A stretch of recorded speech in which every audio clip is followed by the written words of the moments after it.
Animpiade Animation for All. Halo, selamat datang di Animpiade, channel animasi Indonesia. Di sini kita akan ngobrolin dan membahas semua hal tentang animasi. Dan bersama saya, Ali Isa, kali ini kita di Animation Talk akan ngobrolin animasi bersama dengan Pak Yudo. Halo. Sehat Pak? Sehat. Alhamdulillah. Ya, mungkin banyak yang belum tahu, Pak Yudo ini sudah berkecimpung di animasi sejak tahun 2000, betul Bapak? Iya. 2000 lama ya, geng. Nah, sejak tahun 2000 ini pula lah Pak Yudo sudah memasukkan banyak karya seperti biasa main di iklan ya, Pak? Ya, Iklan, saya iklan, kemudian ada pernah bikin juga serial TV. kemudian juga animasi pendek. Nah, berarti kita bisa menganggap bahwa Pak Yudo ini sudah sangat veteran di dunia animasi.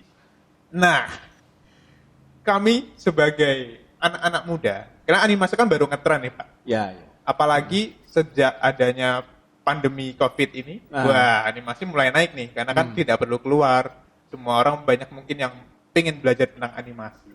Nah, tapi kebanyakan orang-orang awam itu, kalau ngomongin tentang animasi nih, pasti mereka akan bilang, waduh animasi kayaknya harus bisa gambar. Nah, apakah itu betul bahwa untuk menjadi animator itu kita harus bisa gambar? Oke. Baik, jadi begini, mungkin perlu saya luruskan dulu ya, antara animasi dengan animator. Kalau tadi Mas Isa menyampaikan kalau untuk menjadi untuk masuk di dunia animasi apakah harus bisa menggambar? Saya selalu katakan tidak.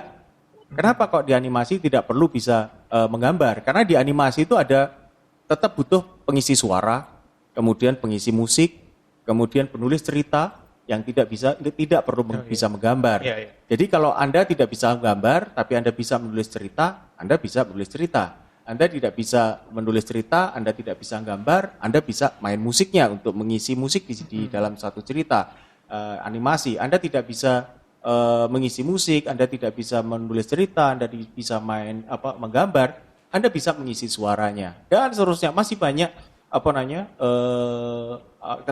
keterampilan yang diperlukan di dalam membuat suatu animasi. Tetapi kalau saya ditanya apakah untuk menjadi animator harus bisa menggambar? Saya selalu menjawab, ya harus bisa. Karena itu menjadi salah satu kunci utama di dalam suatu animasi. Berarti beda antara kita mau masuk ke animasi atau animator. Iya, itu yang dibedakan. Berarti beda ya, geng. Jadi kalau misalnya kalian mau masuk ke animasi harus tahu dulu. Kalau mau jadi animator memang harus bisa gambar. Tapi kalau untuk animasi tidak. Karena ternyata ada banyak sekali. Anda bisa menulis cerita, Anda bisa mengisi musiknya atau mengisi suaranya. Nah, oh iya, Pak Yudo kan sekarang masih ngajar, Pak? Ya, saya masih ngajar di salah satu perguruan tinggi di Jogja. Berarti sudah tidak produksi animasi? Sudah sejak beberapa lama saya sudah tidak dan lebih banyak saya nanti memberikan semacam satu espas atau hanya menjadi semacam produksi atau produser atau sutradara saja. Baiklah, sebagai dosen ini harusnya ilmunya banyak. Mari kita kelotoki satu-satu di sini, geng. Nah, oke. Nah, tadi kan sudah dijelaskan bahwa kalau mau masuk animasi nggak harus bisa gambar, tapi kalau jadi animator harus. Ya. Nah, pertanyaan berikutnya, kalau misalnya mau jadi animator, itu mengawalnya gimana sih Pak? Oke, saya sudah bisa gambar nih. Nah, terus harus bagaimana? Apakah menggambarnya sudah cukup untuk jadi animator? Oke, baik. Kalau sudah bisa menggambar, katalah tapi nanti kita akan lihat dulu seberapa Anda bisa menggambarnya. Itu nanti harus kita ketahui karena tidak hanya asal gambar saja, tetapi harus bisa membuat suatu gambar yang benar-benar nanti akan bisa digunakan di dalam suatu film animasi. Berarti ada standarnya sendiri. Ada standarnya sendiri. Nah, oleh karena itu untuk teman-teman yang nanti mau masuk di dunia animasi, Anda cobalah untuk menggambar beberapa karakter-karakter atau beberapa hal yang bisa Anda latih sebelum Anda masuk di dunia animasi. Pertama, Anda harus bisa menggambar manusia. Itu wajib. Manusia itu tidak hanya sekedar manusia, tapi nanti juga gerakannya, gesturnya, kemudian bentuknya, itu yang harus Anda kuasai. Kemudian juga menggambar binatang. Entah binatang yang berkaki 2 atau berkaki 4, bahkan nanti juga harus tahu dan paham bagaimana cara jalan atau cara berlarinya binatang tersebut. Oke. Oke. Yang ketiga kemudian juga menggambar lingkungan alam, entah itu hutan, entah itu kota, entah itu sawah, entah itu apapun, Anda harus bisa membuat itu. Jangan hanya Anda mengatakan, oh ya saya bisa, tapi Anda harus coba. Dan Anda harus lihat apakah gambaran Anda sudah bisa dipahami bahwa itu adalah gambar tentang katakanlah manusia atau tentang binatang atau tentang lingkungan dan sebagainya. Kemudian yang berikutnya adalah Anda harus bisa juga menggambar beberapa yang bisa kita akan sebut adalah peralatan atau kita sebut biasanya properti. Kalau di animasi kita sebut sebagai aset.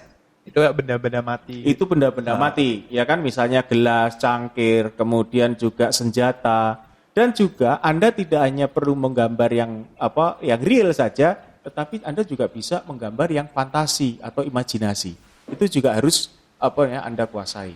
Itu adalah salah satu keterampilan untuk menggambar. Kalau mau masuk, apakah harus semua bisa dulu atau saya cuma bisa gambar orang nih? Oh tidak, kalau bisa kuasain dulu semuanya. Karena apa? Karena pada saat nanti Anda masuk di satu studio animasi atau Anda masuk di suatu production house animasi, Anda akan dites, Anda akan diuji, Anda akan dilihat bagaimana gambaran Anda. Dan Anda memang tidak akan langsung diminta untuk langsung menggambar, oke bikin karakter manusia seperti ini, tidak.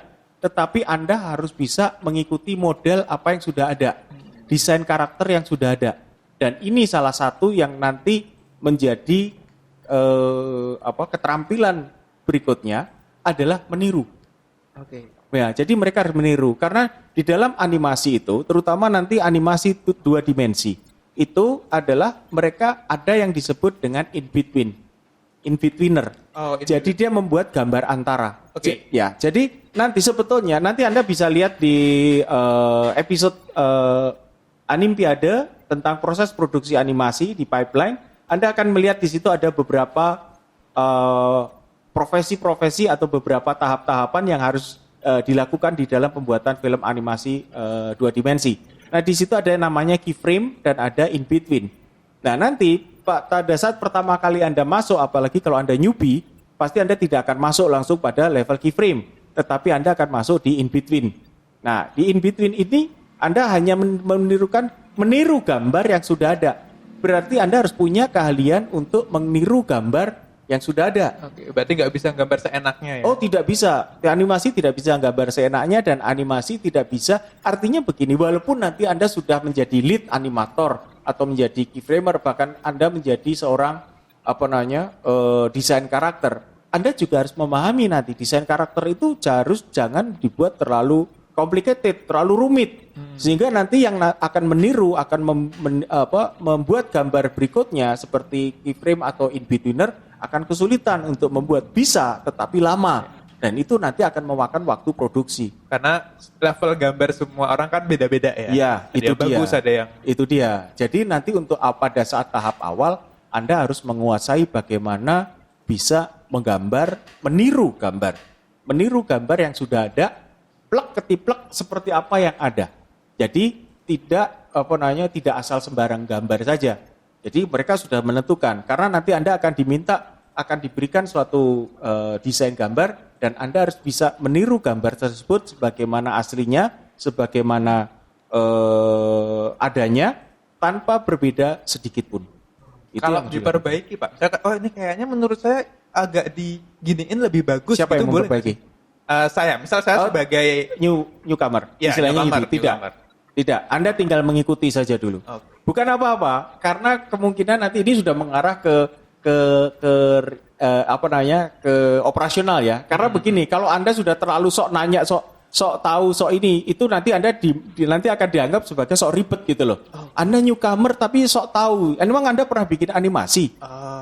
Oke, jadi Anda ngikutin aja dulu. Karena pada saat Anda masuk di dalam suatu animasi, ketahui dulu bagaimana proses kerjanya, bagaimana pipeline-nya, bagaimana menjadi seorang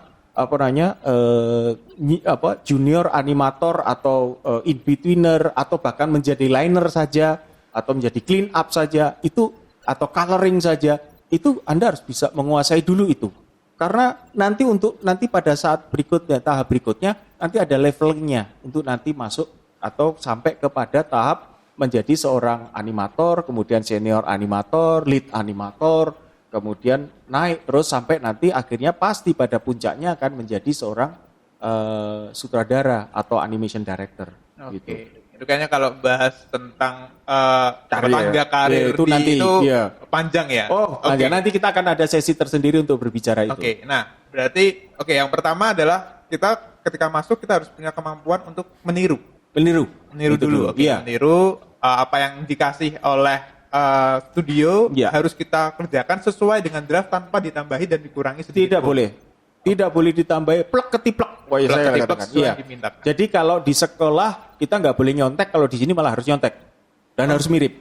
Oke. Ya, tidak boleh meleset. Jadi harus presisi, benar-benar harus presisi. Itu yang harus dikuasai oleh seorang animator. Oke, Gitu. selain itu ada lagi nggak Pak?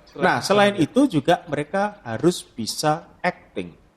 acting. Ya, Bukannya animator itu cuma gambar doang. Kelihatannya animator hanya bisa menggambar, tetapi Anda harus tahu bahwa animator itu adalah sebetulnya aktor di balik layar. Oh. Memang acting dia tidak akan kelihatan secara real di layar, tetapi goresan dia, gambaran dia, itulah yang menjadikan nanti akan muncul di layar.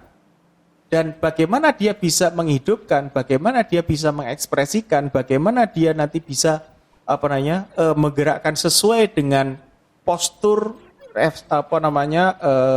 ekspresi, kemudian juga watak karakter dari seorang tokoh yang digambar itu. Kalau dia tidak menguasai acting, maka itu akan sulit sekali. Kalaupun bisa, kita atau mungkin bagi seorang animator senior, mereka akan bisa melihat ini garing. Memang kelihatannya hidup tetapi garing. Tidak bisa secara lembut, lentur, mengekspresikan bagaimana karakter itu kalau memang dia berat, itu jalannya harus seperti apa. Oke. Kemudian kalau nanti dia memang pemarah itu nanti seperti apa. Kalau dia penakut itu nanti seperti apa. Itu tidak perlu dikatakan seperti kalau di sinetron, aduh saya takut. Tidak perlu.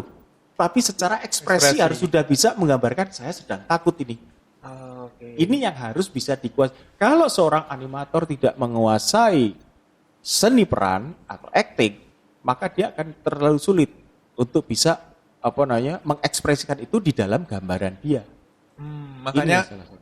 kadang saya pernah kalau misalnya nonton animasi kan, mungkin kalau bandingkan animasi Indonesia yang dulu-dulu sama yang animasi luar kan, kadang saya merasa kayak kok animasi Indonesia kenapa kaku ya, maksudnya dari ekspresinya kayak Ya. halo apa kabar, ya datar-datar padahal seharusnya senang. Mungkin Itu karena belum itu lagi ya. nanti karakter atau ekspresi pada saat kita berbicara. Intonasi itu nanti akan berbicara, itu akan di sisi lain. Tetapi di sisi animator, di sisi untuk visual, itu kita harus bisa mengekspresikan, kita harus bisa menampilkan bagaimana karakter itu senang, sedih, kaget, takut, curiga, itu dalam gambaran dia.